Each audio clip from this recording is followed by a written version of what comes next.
JR on the 2016 Cavs versus the 2026 Knicks. JR went viral saying the 26 Cavs would beat the Knicks. Do you agree? Yeah. We would beat them. And not to take away from them, listen, their chance, much love. Yeah. But I'm betting with my guys. Because, I mean, even if you look at the matchups, right? No one's going to be able to guard Kyrie. Absolutely not. No one can guard Kyrie. No. Nobody can guard Kyrie. No. And then no one can guard Finals Bron. No. 41, 11, and 11? Yes. Come on now. So that's what we're talking about. Yeah. And then, obviously, like, JR got size, so we're going to put him on Brunson. And don't worry, like, Brunson going to do his thing. Yeah. But I think just having those two guys, Bron and Kyrie, compared to Brunson and Cat, and we still got K-Love. Right. Come on now. Yeah. Who's gonna touch K-Love? And then you could switch Shump on Brunson. Yeah. So you got. And I'm gonna cover the defense, and I'm gonna be in the paint. Yeah. And Mitchell Robinson, he gonna jump for every pump fake. Birdie. He's flying. Yeah, he gonna be Birdie. Yeah. So no, I'm taking our 2016 team. But I mean, yeah, for sure. Where would you, as far as great teams, where would you rank? Because you talk about the 86 Celtics, and you talk about Jordan's Bulls, some of Jordan's Bulls, and you talk about the 01 Lakers, and you talk about maybe 17 or 18 Warriors. Where would you rank your 2016 Cavaliers in the mix of great champion teams? I mean, the reality is that 2017-18 Warriors team is a cheat code. Yeah. I mean, they literally made the NBA say, you know what, forget vets. We're going to go all young guys on the bench. I mean, if you think about when that team came together, only 4 teams thought they had a chance to really make a run. Warriors, Rockets, Cavs, and a coin flip of the East team was probably the Celtics because they were just prideful. Right. Everyone else, they just started packing it in and saying, like, we're just going to rebuild. Right. So that 2017-18 team, let's give them the credit. They're probably the best team of all time, talentedly. I love Shaq. And he's, I have much, Shaq, one of my favorite players, and Kobe and Shaq. But I'm going to put us up there. Like, I think, like, we had just so much depth. Yeah. Compared to that Lakers team. Right. Obviously, like the 86 Celtics, like, the Celtics and the Bulls. But those teams that were like top heavy. Yes. But didn't have as much as a bench. Right. But then, like, I don't want to be the guy that don't give the OGs respect. Because, sometimes guys come on here and they be like, man, you don't want to respect the OGs. I love the OGs, but we got the GOAT. And you do, and Bron, and then you had Kyrie that was just coming into his own. Yeah. And he was at the peak of his powers. Yeah.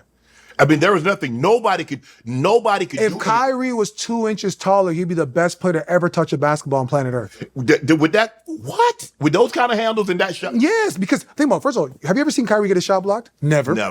And he's only what, 6'2", 6'3"? Yeah. But so imagine he was 6'5", what he could do right now. No.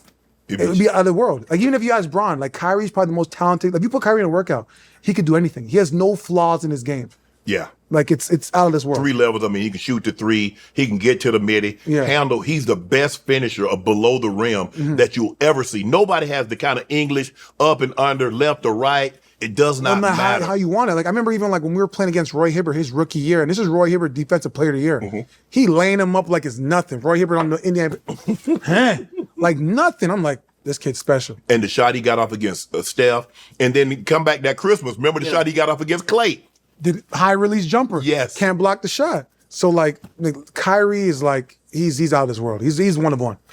Where do you rank that? Where do you rank the Cavs with all those great teams? Come on now, your answer better be right. For me, I think the 17-18 Warriors is as good as it gets. You look at what they got with KD, Steph, Clay, and Draymond. Yeah, I know they're a little heavy. Their bench was solid though. You're getting Livingston coming off the bench. They were solid. You have a Mo Spade. You had some like random guys, but it's that 4 that you got to deal with.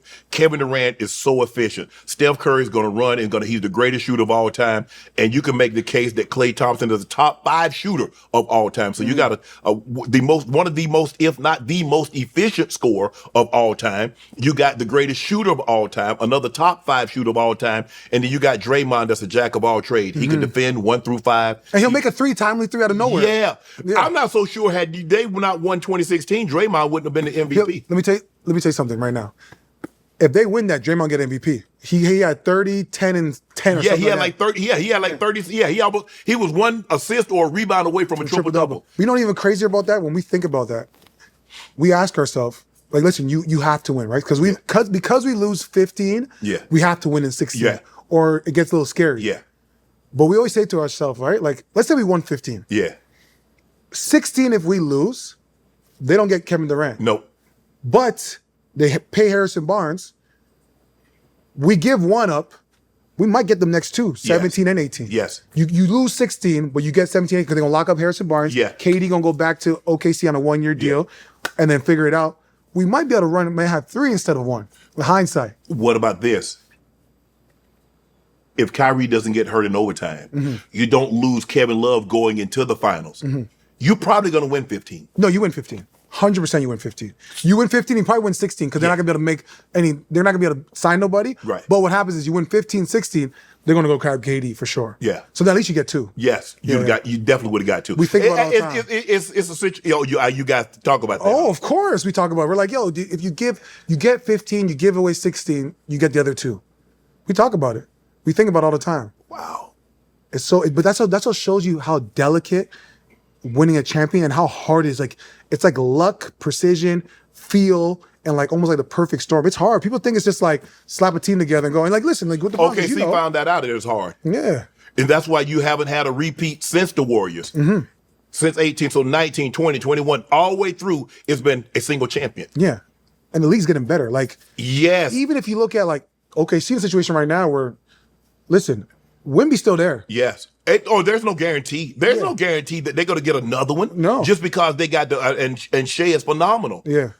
And he is. But the fact that everybody is getting better in the West. Because Castle will get better. Fox gonna be there. Harper gonna get better. Yes. And then in the West they're gonna make some signings. They're gonna make some trades. Yes. So like, it's hard. It's hard to run it back to backs.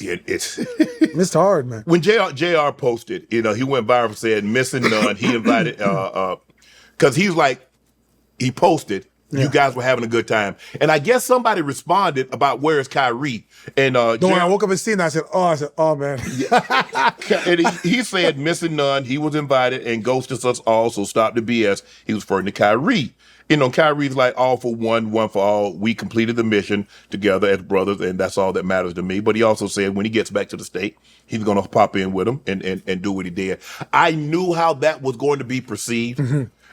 I think everybody knew that and JR was like, nah, we invited him.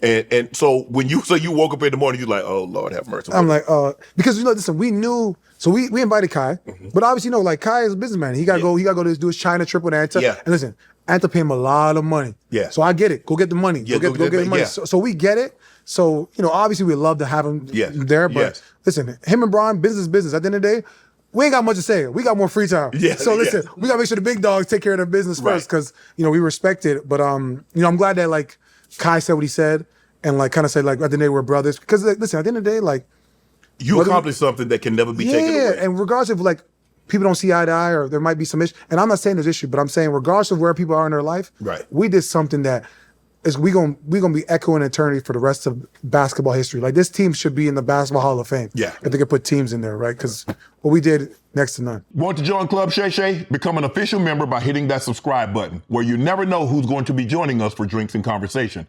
Don't be late to the party because we like to do something before 2 something.